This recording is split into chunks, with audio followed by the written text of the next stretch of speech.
Hello, welcome to the Blue Sapphire Collective podcast. I'd like to introduce you to Chloe.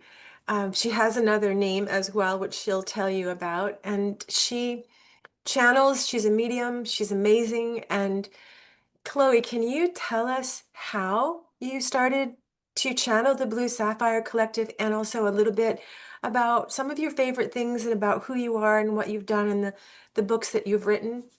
Yes, of course. So, thank you everyone for joining today and for participating in life, in love, in happiness, and happening, and just being present on this journey of life in all ways. So, my name is Chloe. I also go by Araya Love. At one point in time, I also had the pen name ME, and I do work both in channeling and energy healing, as well as animal communication and a whole other range of topics. So, my intention is to basically be able to provide a really loving space for true and connective information to come through to help to awaken the hearts and minds of all life, of humans and of other species. And I began channeling at a very young age. I started developing my abilities more, I would say, abundantly at the age of 14. And then by 15, I was able to channel higher selves. And then from there, I started to communicate and connect with other beings. Sometimes they would identify themselves by name, and sometimes they did not. But I'd always feel their presence, and they always had this beautiful, loving light and energy. So it was really incredible to connect with them and to feel with them. And for a while, the Blue Sapphire Collective was communicating with me. They just didn't identify themselves by name. And then at one point, I did a session for Karyn here. And in that moment, she had asked the being that was coming through, "Who are you?" And they said that they were from the Blue Sapphire Collective. And that was when a name got put to the energy and to the words that I've been hearing and feeling for a while. And so that was really beautiful, and I really loved and acknowledged their presence and their energy and their kindness and their wisdom. And they always have such hope and joy for humanity and for people. They always have this really uplifting presence to them, this very guiding, nurturing, loving presence. And to them, there's no negative or bad moments. There's just learning experiences, growing experiences. And they have this really loving presence to them. So I really enjoy communicating with them. And through this, we decided that we were going to start this podcast so that we can express this beautiful wisdom and channelings with you all. And Karyn is this beautiful and incredible soul and person. She's really a star being, and her light shines bright. And I want you to hear a little bit about her as well, about what she's doing, her books. She is a Vedic astrologer. She also has the book, The 52 Codes, sorry, the 52 Star Codes. Barcodes. Yeah. Yes, Of creation, but that title will change. Yeah. yes, and in general, so one thing I wish to share before I introduce her with the public is that I'm very expressive and direct with channeling, but in personal speech, I can stumble over my words a little bit. So that's one of the ways you can tell if I'm channeling or not. I used to also channel during school when I had to take tests or do any type of assignments, including public speaking, because let me tell you, it really helps to flow and to share the knowledge more brightly. So I introduced Karyn, and I would love for her to share more about who she is and how she connected on this path of spirituality and connection within her life. Well, how can talk? How can I begin? So I wrote I published 5 book series on Amazon.com called The Secret 52 Star Codes of Creation. There's 5 books, and right now I'm in the process of consolidating those 5 books and making it one big book. And the name of it will change. It will be the 52 Star Codes of Consciousness. So look for that probably in a month or two on Amazon. But you can, if you want to, if you're interested, you can still purchase. They're still available, the 5 book series. But I think it was diluted by too many books and people were confused as to which book to buy. So I'm just merging it all. And I also am a Vedic astrologer, and I've been a Vedic astrologer for 20 years, and it started with Ayurveda. So I'm an Ayurvedic practitioner from Dr. Ladd School in New Mexico. Well, now it's in North Carolina, the Ayurvedic Institute. And I graduated in 1998 from that school. And in the same time, I also graduated from a massage school in New Mexico when I was studying with Dr. Ladd. And so I've been doing massage and Ayurvedic massage specifically and sacred stone massage therapy. And that's been my passion. That's what lights me up. And now I'm also passionate about Vedic astrology because I can also see the medical proponents of the bodies. I'm mostly a healer and a mystic, so that's what catapulted me in to the stars and understanding people through the stars. And I I did this with Chloe last year, and I knew that this was real. And this, there's so many people who pretend, or they're people who aren't authentic, but I knew she was. And I was so honored to meet her and her Blue Sapphire Collective, and I still am. And then to find out that why I was so drawn is because I'm part of the Blue Sapphire Collective. My soul is, and so is Chloe. She's a creator being in the Blue Sapphire Collective. And I looked at Chloe's chart, just maybe TMI, and to see, I had to see her Vedic astrology chart to understand and be able to recognize other creator beings because they're rare and they're special. I believe I met one other born on her birthday as well. And I told Chloe about her, and they're so much alike. But Chloe's chart, her Vedic astrology chart, is so authentically the protector and animal whisperer chart that I've ever seen, as well as you can see she came in, her sun and her moon are at 29 and 26 degrees, which creates a black hole. So it's very unusual, her chart. So Chloe is the real deal. And the Blue Sapphire Collective are truly high dimensional, six dimensional beings that are here to help us. So it's a huge honor to do this with them and Chloe, and you should go visit her website. She's 20 books she published, and she is so good with animals. If you have a lost animal, she can help you. Okay, so let's begin. So the first question is, well, first you want to invite them in.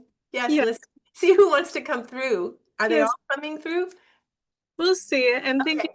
for the wonderful introduction and just for being yourself. You're truly a star in this life, and the world needs stars, the world needs love, the world needs light, and you are that light. So thank you for being here today.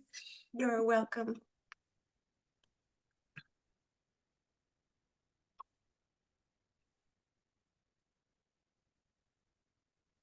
Hello, this is Bluebee. Hello, Blue. I'm so happy to see you. Always, always. What an honor. So this will be so much fun. So remember, you were there, I'm sure. When we did our last podcast, we were talking about the 75% of humans that have incarnated on Earth that are associated and affiliated with the sun and the moon, the stars, and four of the five great elements, right? Except for rock, or we call earth. So we discovered the attributes about them, and that was very interesting, but we hadn't discussed the attributes of the 25% of the other humans that are on Earth right now. Could you expand on that? Yes, they're truly beautiful. The other 25%, although it can get a bit complex, about 1 or 2% of this 25% are quite negative. They're not necessarily a part of the rest. They're sectioned off and they have been introduced by quite polluted beings who cannot reproduce on their own and require a very negative, almost parasitic way to transfer on their selves. They're not souls in the same way that other beings have souls.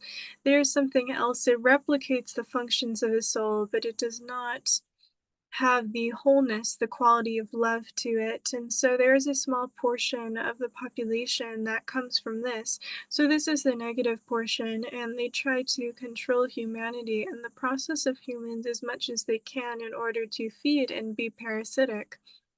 Some people consider these to be very vampiric people, very vampire-like, with vampire qualities.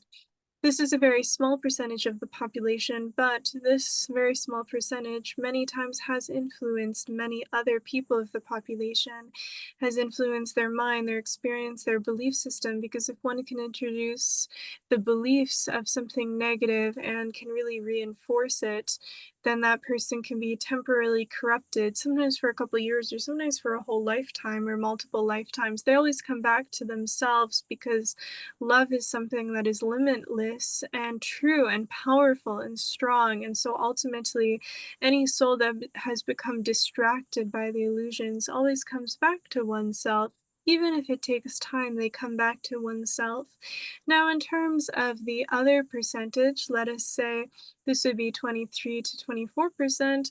This comes from souls and beings from many places around the universe and other universes.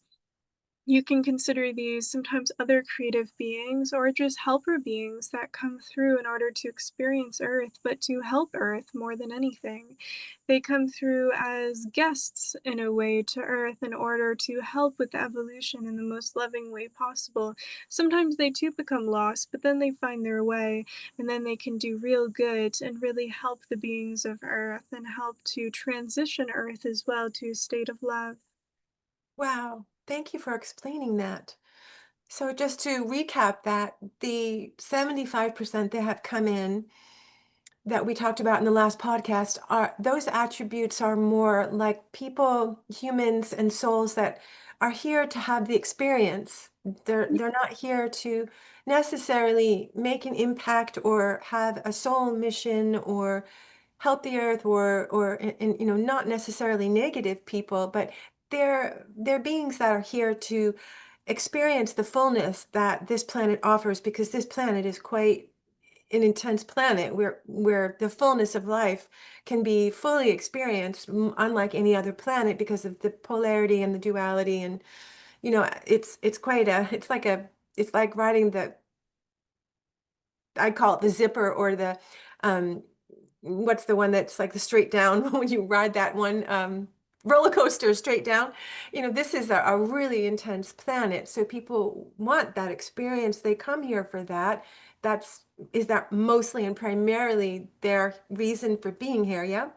Yes, it is to have the experience, but in the experience, many times they will do things that are of benefit or occasionally of harm. They want to have all experience. So they could do something that would be very incredible and very helpful in fulfilling that experience to them.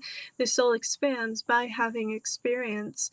And so that is the purpose in the way they do contribute to Earth's evolutionary path by having all of these experiences. But soon their time is coming to a close because the experiences are complete, and then other beings can come through, and the 25% are going to be restoring the planet, so then other beings of love can be created specifically for this Earth and then introduced to Earth. There are some beings, some elements that have also been created specifically for Earth that are not found anywhere else, but ultimately there's more that will be intentionally created and distributed. Some of the species that went extinct are also going to be introduced again. Oh, that's wonderful. Okay, so help me understand the way you were insinuating that the 75%, these particular beings may leave the planet and others are coming to take their place, while the 25% of us, including the darker entities, should I not include them? Are they going to leave too?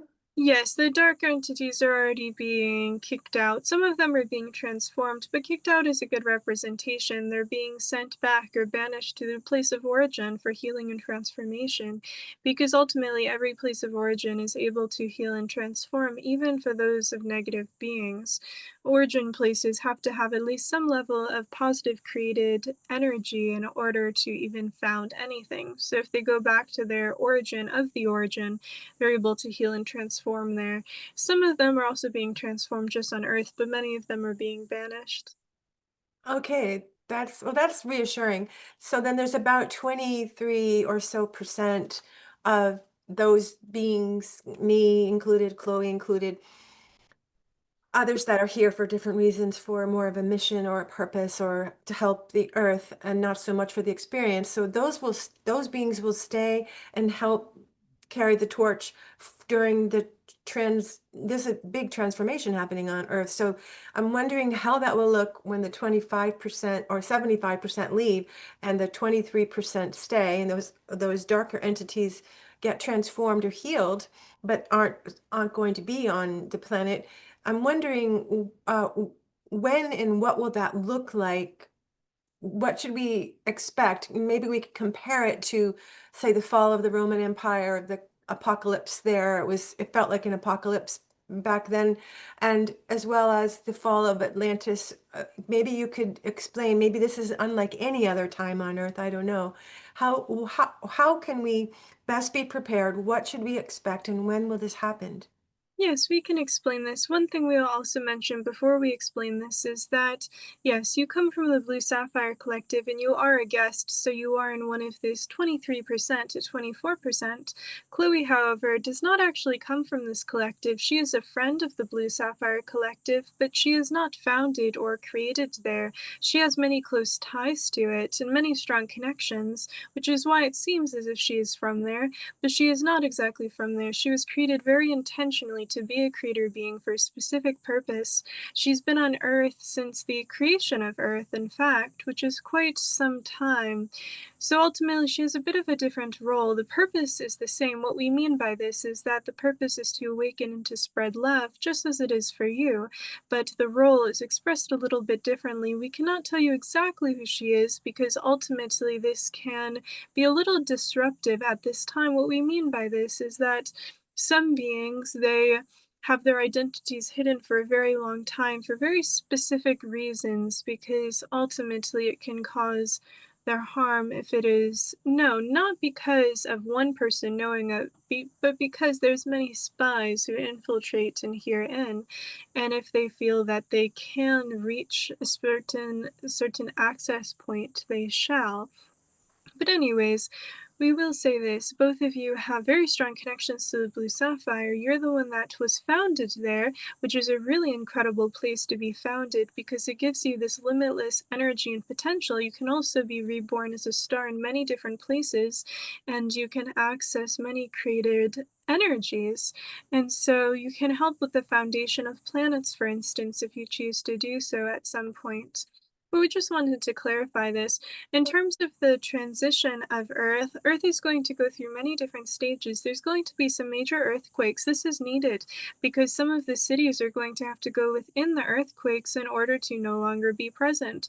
So the earthquakes will be present, for instance, in any major cities. This includes, for instance, something like Shanghai, like New York City, LA, and many cities around the world. Most capital cities or any large cities are going to be enveloped by this earthquake. This is so that the lava and the heat will transform all of the broken earth that has been manipulated to create the cities back into a living space.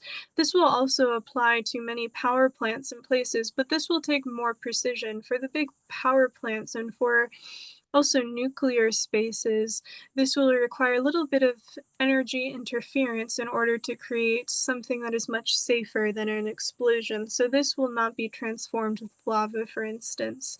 This will be transformed another way. This will be more of this spirit energy that comes through to neutralize them so that they go back to their original spaces, so that, in essence, the molecules that make, let's say, the nuclear power plants will disconnect and go back to their origin. So all parts of the power plant will separate from one another, and the metal will go back where the metal goes, and all parts of the earth will go back to the original spaces that it came from before it was mined and before it was manipulated.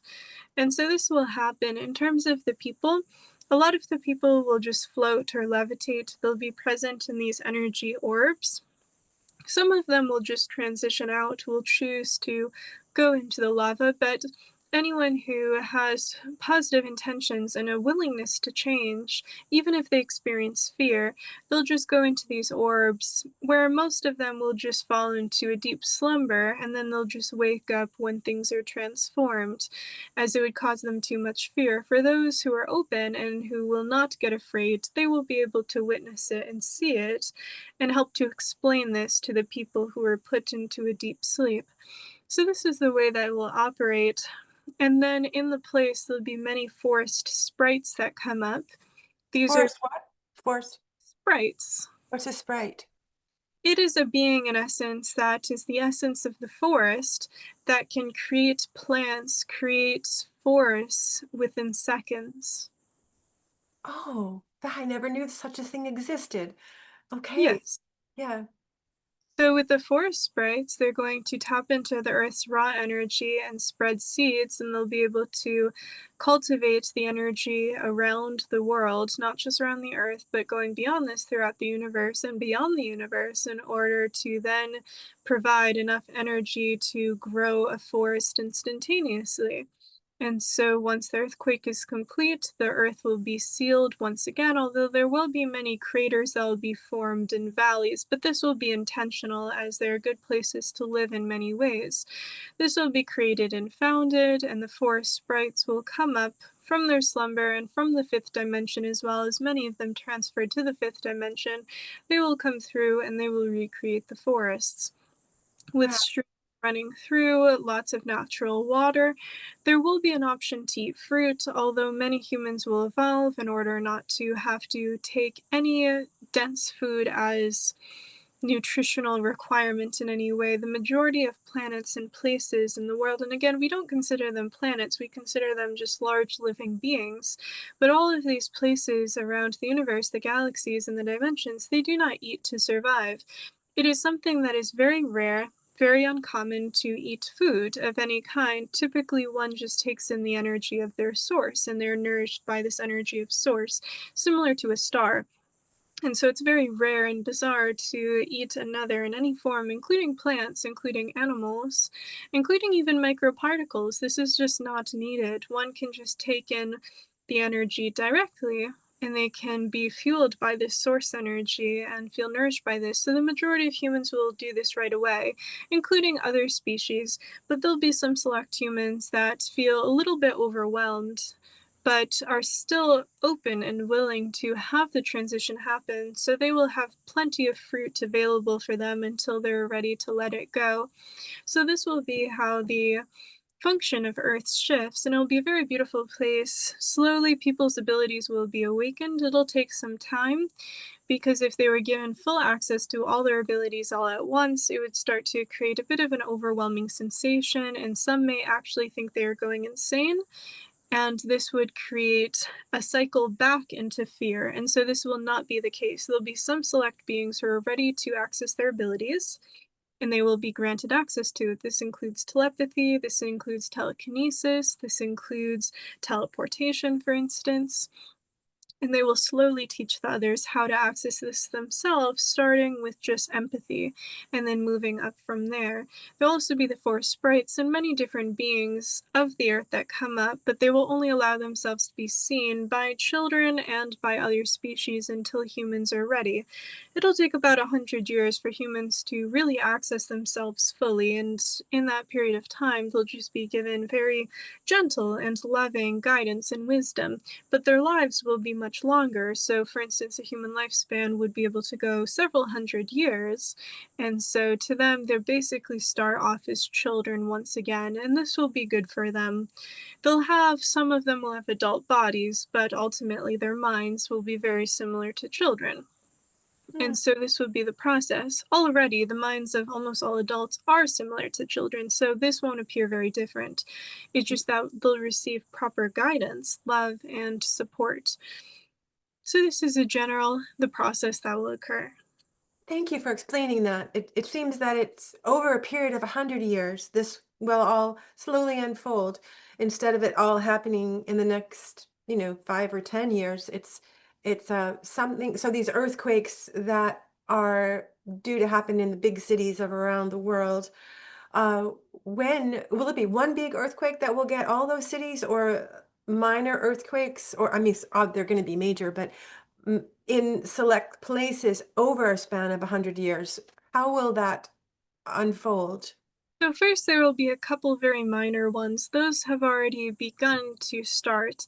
And then at one point, all of them will happen all at once. All the major ones will happen all at once, and they'll be divided because they'll only be in the places that they need to occur, which is mostly where the cities are. And when it comes to smaller places, there'll be other methods for transforming it. For instance, if there's just one house that has plastic, for instance, in it, but there's a big force around it, then it is much easier to transform it. But for big places like cities that are very deformed, this will happen all at once. But again, the earthquakes that are major that envelop the cities, this will all happen at once. But the minor occurrences that are just building up the feeling of it, they're more of a feeling, like the calm before a storm more than anything. These have already begun. Okay. Is it significant when I say 2040 for um, the big earthquake that will take down all the cities, or can you give me another date? Our intention is to happen before the year 44, before this year, but it could happen as soon as next year. This is more required of the creator of Earth to make this choice for it to happen sooner. This creator has gone through much trauma and much deceit, and it's taking some time in order to access the full range of skills and unify with all parts of their being. In essence, the creator of Earth got divided in many portions. The portions need to reunite in order to have the full capabilities returned. This can happen very quickly, or it can take up to 44, the year 44. Okay, that makes sense to me when studying the star codes, that year 44 is, or the number 44 is a star code for transformation before things become fixed again, which would be 45. So I'm wondering if it does happen next year, um, how can we best be prepared? Yes, what I don't want is this video to scare anybody. So I'm wanting to give people inspiration and feel empowered by this knowledge, and then feel like they will be able to endure whatever happens by, because the unknown, the fear of the unknown is what is bothering a lot of people right now. People don't know what is going on. They feel lost. They have no idea who to trust. The news is lying. It's just delusional. So a lot of people are their anger and feeling of out of control and fear of unknowns or collapsing them inside themselves, and they're becoming anxious, and they're not everybody is completely happy right now. There's a lot of people who are experiencing extreme anger and emotions that are non-coherent. So what I'd like to do with this podcast is shed some light and help us to dispel any confusion or chaos so that we can be prepared. So I understand what you said, that it could happen anytime next year, starting next year until 2044. There's a big window in there. For us to know about next year, I'm sure a lot of people are going to want to know how could we know ahead, just even slightly ahead, that it would happen next year? What are the signs that we should expect? In essence, the sign would actually be a very deep sense of calmness and relaxation. It would be this instant shift of emotions as if someone just gave oneself a very, very deep rest in the form of a pill. It's similar to this, except in a very natural sense. They'd actually feel very calm and relieved. The other option is that if suddenly they get very ill and they decide to pass, for some people, they genuinely will decide to pass before the shift, before the transition happens, and this is okay. Ultimately, the most important for people to prepare is by releasing fear. There is nothing to fear. You would never be put in a situation that elicits fear. As in, what we mean by this, you would never be put in a situation that you're unable to overcome and grow from. You'd never be put in a situation where your soul would not be okay. Your soul is always okay. Your soul is continuous. Love always surrounds you. Love is always a part of you, and you can trust within your soul's journey and your soul's path. You made the choice to be here on earth. You made a choice to have these experiences. You would not have it if it would create permanent damage to you or if you were unable to overcome certain circumstances. So if people just recognize that, in essence, fear is the ultimate illusion Okay. and love is the solution. Fear is the illusion, love is the solution. If people just remember this and they really ask themselves, right now, what am I feeling? Is it fear based or love based? If it's an Okay. answer That's that it's good. yes, and then the other thing that we also share is that once Earth transitions, it'll be quite wonderful. There will be no ice age, there will be nothing that seems very toxic or negative. People live in harmony. There will be no more parasitic creatures. There shall be no ticks, no leeches, no fleas. Nothing that is being eaten by one another, as in, there shall be no predators, there shall be no beings who eat one another. This shall just stop happening. And naturally, if a body transitions, it will just become Earth instantly. There will be even no dead bodies. For instance, if someone transitions out of their body, there would be no just rotting flesh that is exposed. It would not be like this. The body would instantly become earth, would be regrown into a tree or into plants or into something of life. The cycle would continue automatically. There would be no overpopulation because ultimately no one would feel the need to reproduce unless they were meant to reproduce in that moment. They would be completely interconnected. Telepathy would be one of the first abilities to be awoken after empathy. First, you would feel others, and then you would be able to hear and communicate with others.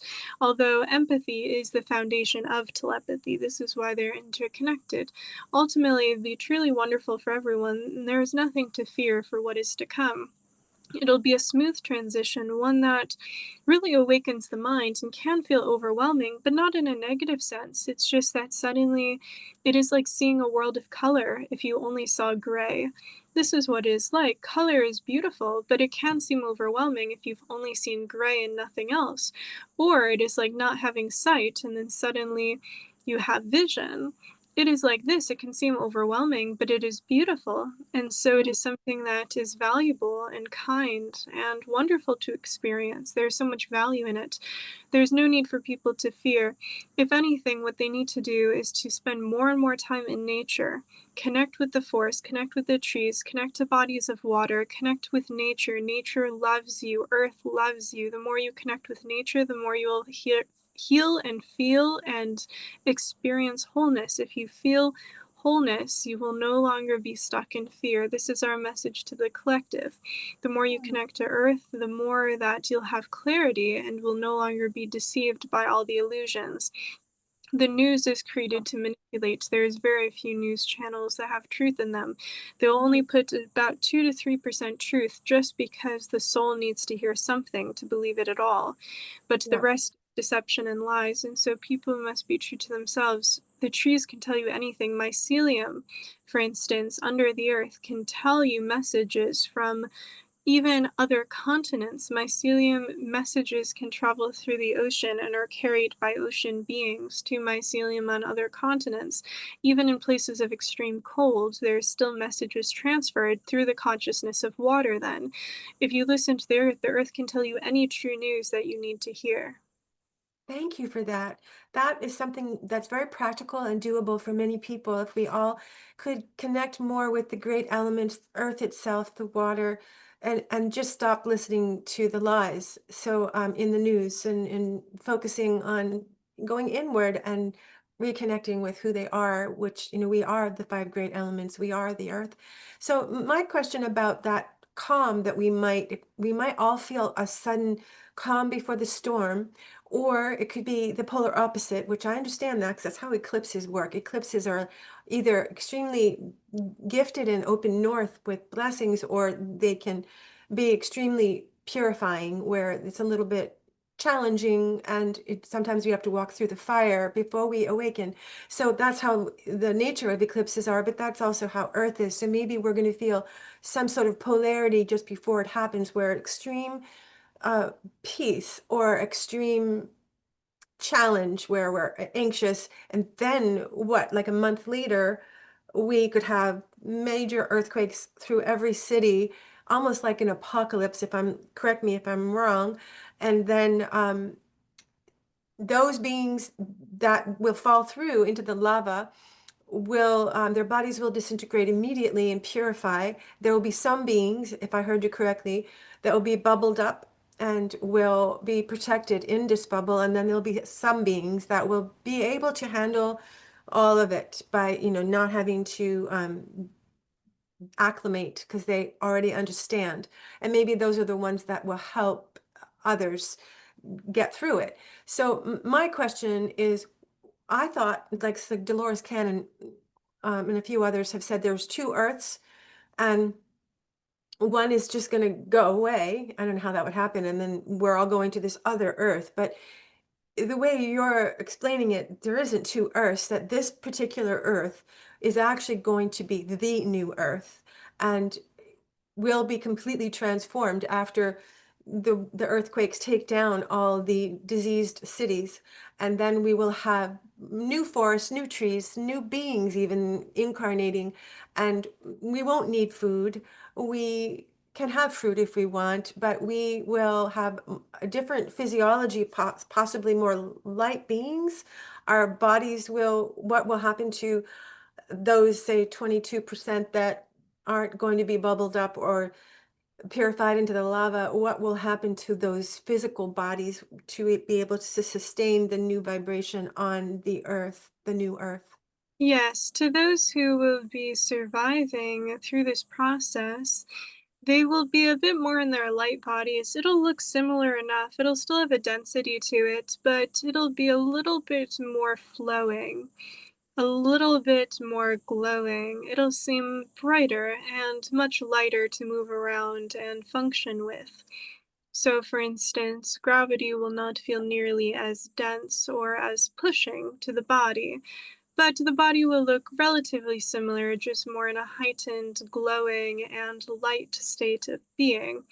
But it'll still have some shape to it, some density, so it'll look close enough that you would see yourself and identify yourself just as a very uplifted, shining, light, glowing version of yourself. Now, in terms of the two Earths, there are two Earths, but they will be merging as one during this period of time. Oh, that's a beautiful way to describe it. That makes sense. Okay. Okay. So then my next question is about this three-eye Atlas comet that's headed toward Earth. NASA says it's a comet. Other people think it's something else. And when I measure it in the star code system, the calculator, it comes to a 13, star code 13, which is the King of Hearts in the playing card, which is fascinating because this eclipse happening on September 21st, it is going to be on a black three Stargate. The three of clubs is the shadow card to the King of Diamonds. So I'm connecting the dots here, is that that week of September 21st is the 39th week of the year, which is the star code to the King of Diamonds. So that tells me that the King of Hearts is coming in to ignite the Red King Stargate. But there's karma shadows involved because that day globally, anyone born on September 21st, for example, is born on a Black 3 Stargate day. So it's going to be a powerful day where we have a literal eclipse and then a Black 3 Stargate, which is like an eclipse, and then this comet coming in, and this week that is ignited on Sunday as the beginning of the Red King Stargate week. It's going to activate that as well. There's a lot of activations going on for that whole week. This eclipse is intense, and I'm wondering if you could explain what the 3-1 Atlas comet has to do. Is it with Earth? Is it to support us? Is it to, who are they? And what is it? In essence, it is to provide hope and security for humans, for Earthlings. In essence, it is to show that you're not alone. You never have been, you never will be. And there's other planets that are very similar to Earth who have similar qualities. Other beings, other life forms Uh-oh. exist. Maybe exist. Who broke up a little bit. Other life forms exist, you said, and other beings, and this comet is a being that is a good being. It is coming to help us. In essence, it is not a being in the way that you perceive a being to be. It is more of a gift from the beings of another planet, of another place, to show that they exist and to share kindness, to share hope for humanity, to let humanity know that they are not alone. Okay, so this comet is a gift from another planet similar to us to inspire us. It's not here to hurt us. It's not here for anything nefarious. Just it's as for us to realize that there are other beings out there and that we should consider this comet a friend. Yes, and if they wish, there are technologies currently available to open this comet. There's a gift inside the comet for humanity if they wish to accept and open it. Well, how would they ever do that? Would it come to Earth and land here, or would they have to do it from the space? They would have to, in essence, catch it from space. It's not the same version of catch, like a ball in the air. It is not like this, but they can actually adjust the orbit at the exact moment needed. It creates a bit of a spiral, and at one point it becomes stationary in the sky. It still is moving, but it is not moving to the point where it is unable to be grasped, and then it can actually be carried down to Earth. They have the technologies here on Earth to do this. It is just their choice on whether or not they choose to use it.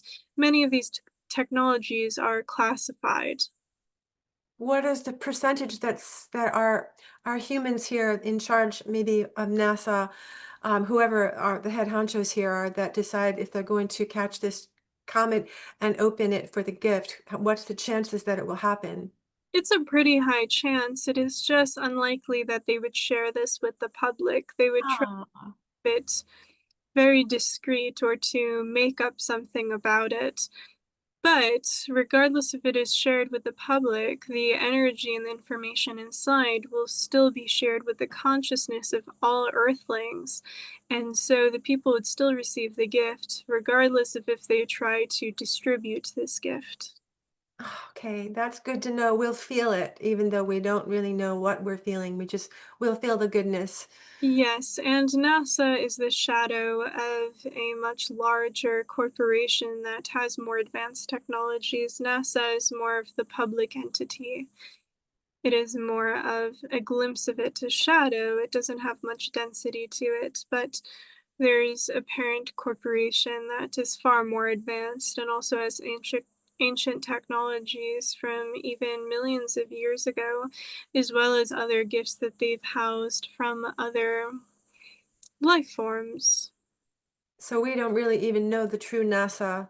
We just see what they want us to see, and that organization is multidimensional. It's not exactly multidimensional, but it certainly is much more advanced than it shows. NASA, in essence, is what the public has access to. The other parent organization is not even run by humans. It is quite a different kind of organization. It's other beings that have come here and to use the technology primarily who live for a very long period of time. They disguise themselves as humans if they go out in public, but this is very rare. For NASA, they tried to be very private and discreet with a lot of the information because this gives them this idea that they are very powerful and capable. It's just this big illusion. It is like asking a 3-year-old to keep a secret because, in essence, it makes them feel important. The same thing goes for NASA. Much of what NASA does is not shared with the public, but this is so that the workers actually feel very important. Oh, sort of ego-based, I guess. Yeah. Yes, it is a game because, in essence, some of these workers actually have the potential to do truly incredible things, but they are deceived with the information that they're given. Because if they were given the proper codes and information, they'd actually be able to do really remarkable things with it. But they're actually given false information many times, which puts them into circles and loops.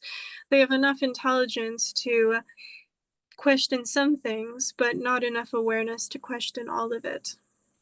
Interesting. Okay, then my next question is there was something in the last podcast about a pandemic or a virus that could come to Earth, and I'm wondering, if we have the earthquake next year, which you say, what is the chances of next year, by the way? What percentage? About 5%. Next year is not very likely. But anytime between next year's when the window opens until 2044. Can you Yes, tell but us a year that's most likely? 2031 has higher chance, certainly. Okay, And the year 44 itself actually has very, very high chance. that's the highest probability. Yes, but 31 has a pretty large opening point. And again, it can happen beforehand, it's just a bit more complex. Okay. How can we best prepare for a pandemic if one is coming in? Who you said there would be certain humans that would be immune to this virus and others wouldn't be. Can you give us more information about why some would get it and some wouldn't get it and when will it come? How can we prepare? The most important to prepare is to have a steady access of good quality water. In essence, many places will be given very poor quality water, deprived of water, and so having some access to water and a water filter is very important. This will help many in times when they will have little hope, but ultimately, it will not be awful, as in the majority of the people that are meant to overcome it shall. The people that get too stuck in fear may not, and then the people who are ready to go shall let go. We wouldn't be too worried about this, but water will actually be most important to have a good source of water to drink during this time. Are you saying that like COVID, it came in through the water, according to Dr. Brian Artis and many others, that it infiltrated first through the water and then through droplets in the air. So if we all had better water filtration, some of us wouldn't wouldn't have got COVID. But is this the same thing where is it going to be like a bioweapon put into our water? It's similar, not exact. It's going to be influenced into the water, but not a bioweapon in the same way that COVID was, but ultimately it will be in the water, including when people buy water bottles from the store. Many of the major corporations like Nestle, they will be putting this chemical into the water that in essence will house the virus, which is quite negative. This is really not good. So this is why people need to have a proper water filter and not just to trust most store-bought water. This is not all store-bought water, but they will do their best to get the major corporations involved by paying quite a bit of money to do so. Wow, can you tell us which water? Is there one that we could trust that's a bottled water for those people who don't have a well or afford expensive filters? Fiji, maybe? No, Fiji will be contaminated. Icelandic water will be good enough, water coming from Iceland. Any water coming from the Nordic countries will have regulations put in place to defend their water. So any water from the Nordic countries imported will be fine. In Okay, terms of any of the very seemingly cheap brands, they will all be infiltrated to a certain amount. okay, that's good to know. And then where our time is up, we have almost, like 8 minutes, and I would like to ask about when would this virus coming through the water, when should we expect it? It already started about a month ago. What It will the symptoms be? it hasn't reached the majority of the public yet, but it already started to influence. the water. They're testing it in some areas. They're mostly testing it in South America, Central America, and Africa a bit as well. What will we see for symptoms? Will it be a respiratory virus similar to COVID? Really, COVID was venom, but The um, the yeah. the throat and energy levels will be severely impacted, so will the lymph nodes, but the throat and energy levels of the person will truly be impacted. They'll feel very drained, fatigued, brain fog, and cancers will increase, specifically cancers relating to blood and to bladder. Even heart cancer, which is quite rare, can increase, but definitely blood cancer and bladder cancer, and mostly throat, lymph nodes, energy levels, brain fog. These will be the most common symptoms. Okay, and will they try to give us a vaccine for this? Yes, there will also be an increase in skin infections and skin disorders, so people will feel more scared of what their skin looks like more than anything else. Some may be told that it's actually a parasite, but it is not a parasite. Oh my gosh. What would be the remedy for a virus like that? How can we heal it? Is there, you know how with COVID they had hydroxychloroquine, they had Yeah, ivermectin. we understand iodine will help, having an iodine supplement, as well as taking chlorophyll, actually, taking liquid chlorophyll. This will make a big difference in the body, as well as sun gazing safely mornings and evenings during sunrise and sunset. Sun gazing will strengthen the body's immunity.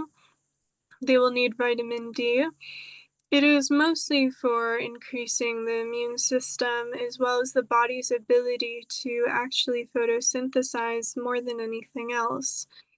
If the body can do this, it is just less likely to be harmed.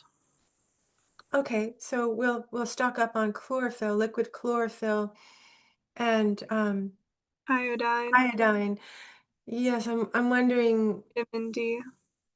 and what was the last thing? Vitamin D, if one cannot receive it as much from the external from outside, then at least they must take a supplement. But supplements of vitamin D do not work very well, so one has to take about 5 to 10 times the recommended dose of a vitamin D supplement to actually receive the benefits. Oh my goodness. And you're doing this, you're recommending this for our immune system specifically, not specifically the virus. It's more to build our immunity against it. Yes, and also to be able to fight it more effectively if it does intrude.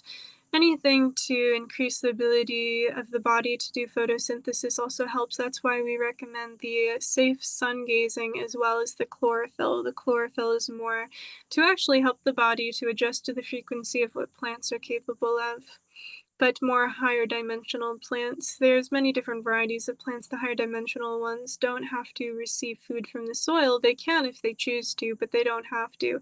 But they do receive star and sunlight. Will there be a vaccine that's, another bioweapon that will be offered at this time and we should not trust it, correct? Yes, of course. It'll be offered and not to trust it. It's very synthetic and it's actually slows down the functions of the body, so it can create organ decline as some of the organs will just become very low functioning. And And so organ transplants will increase, oh wow. but they will not work very well. Okay, and the water, just like they put that plasmid in the water as a bioweapon for COVID, and then there were the droplets in the air. So there were two ways to contract well, COVID wasn't really even a virus. As you know, it's just it was venom, right? So I'm wondering if we will have droplets in the air where we would inhale this next coming virus, or is it exclusively drinking it, or could it come through the skin? It can come through the skin, but it will not be airborne. They haven't figured out how to introduce it in the air effectively. It just drops to the ground. Okay, so we have to be careful about showering and bathing as well as what we ingest. Yeah, Yes? thing that it has to do with water. This also includes food, but it's less likely for the food to be impacted than water directly. Is there a filter system that you could recommend? I'm trying because I don't want people to watch this and completely freak out and have more fear and then not know what filter to get. Anything with reverse osmosis or even a distiller is good enough. Okay, that's good to know. Is there anything else? We have just like 3 minutes left. Is there anything that you would like to share with us that That would help us inspire us? humans are not doomed, and anything that is done can be healed. So it's important not to despair or to think that humans have ruined themselves. It doesn't work like this, and there's always the ability to heal, to repair, to grow, to nourish, to inspire beautiful change within oneself and within the world. There is no reason to fear, truly. Life shall be okay. And even if you did receive symptoms of this virus or of another, or became poisoned in some way, just know that you still have the ability to transition forward, or you can be reborn once the earth has transitioned. And so do not worry and do not despair. Life is not something that is limited. You have this continuously flowing moment that goes from one life experience to the next. This life in this body is not something limited. Once you transition out of this body, you continue on with your life. Your soul life, your spirit life is limitless and beyond infinite. That's beautiful. Thank you for that inspiration. That does give everybody hope, that there really is no such thing as death, is what you're saying. We can always Yes. come back to the new earth if we decide to transition out again. Or, it's not an end.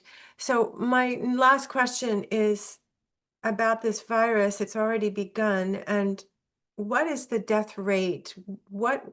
So if someone has an autoimmune disorder or they have a lot of symptoms already and their immune system is weak, they're probably the ones to go first. But if someone has strong immunity and they're younger and they're listening to this video and they're stocking up on chlorophyll, getting a water filter and taking iodine, and vitamin D, can you tell us what's the death rate? What's the recovery time? COVID was like, 1 week, or if you had long COVID, then you were really not so lucky. But some people could heal from it in 1 week, especially if they took nicotine and ivermectin. But what is this, the duration of this? You gave us the symptoms: throat, lymph nodes, and brain fog. But how long would it take for someone who's fairly healthy, good immune system to recover from that if they had this knowledge? About a week to 2 weeks, and the symptoms wouldn't be horribly extreme. They might feel intense for a day or two, perhaps a week, but they'd be able to recover in a week or two. For those with severely compromised immune systems, they'd be able to recover within a couple months. But if they gave in to fear, or if they decided that they wanted to transition and pass over, then they would have about a 12% what you would consider a death rate, which is not really a death. It's more of a letting go to embrace a new life. But ultimately, in terms of the people that have health, as long as they also have hope, then it'll pass over very quickly. For those who have good health but have very intense fear, then it could be a month or two of some symptoms that might feel certain extremes at times, but the death rate of it isn't very high. It's more used to control and to fear people, and it's more long term, where some people who really give in to fear and believe everything that they hear from these news sources, then this is when they have a higher chance of developing organ failures. We want people to know that although death is not a true death, if someone intentionally takes their life, this does create a disruption in their system, because, in essence, they're disconnecting themselves from love intentionally and they have to reconnect to it. And so, this is something quite negative. And so, even though it is not a true death, it is not something of positivity or goodness. So, people must be aware of this. Not And to commit suicide because it has consequences. yes, it truly does. It makes life much more difficult after transitioning than if one goes with the flow.